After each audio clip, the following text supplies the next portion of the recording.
আসসালামু আলাইকুম। জানার আসলে শেষ নেই। ঢাকা শহরের আসলে আমরা কতটুকু জানি তারও কোনো ঠিক নেই। দেখেন, এখানে আমরা দাঁড়িয়ে আছি এখন আবুল হোটেলের দিকে, যে ফ্লাইওভারটি নেমেছে মালিবাগ মৌচাক ফ্লাইওভার, তার নিচে তার সামনেই বাইতুল আজিম শহীদি জামে মসজিদের সামনে।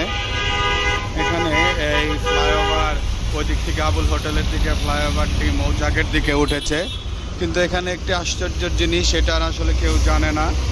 এখানে যখন একসময় রাস্তাটি সংকীর্ণ ছিল কিংবা রাস্তাটি ছিল না, তখন এখানে একটা কবর ছিল। এই যে দেখেন, আপনারা কবরটি দেখতে পাচ্ছেন। আসলে আমরা জানি না কবরটি কার।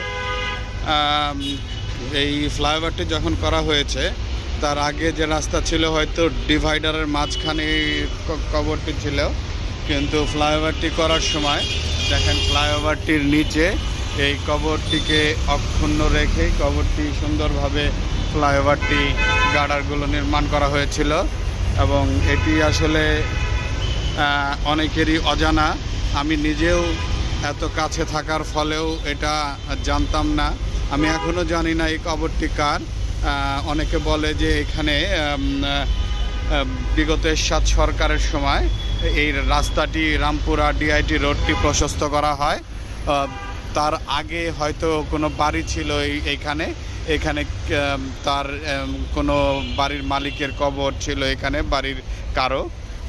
সেটা পরবর্তীতে রাস্তাটি প্রশস্ত করার সময় কবরটি অক্ষুণ্ণ রেখেই রাস্তাটি প্রশস্ত হয়েছিল। পরবর্তীতে কালের বিবর্তনে আরও হয়তো রাস্তা প্রশস্ত হয়েছে।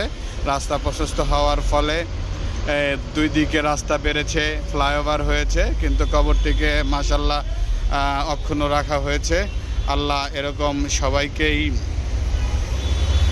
বোধশক্তি দান করুক, সবাইকে এরকম ভালো রাখুক।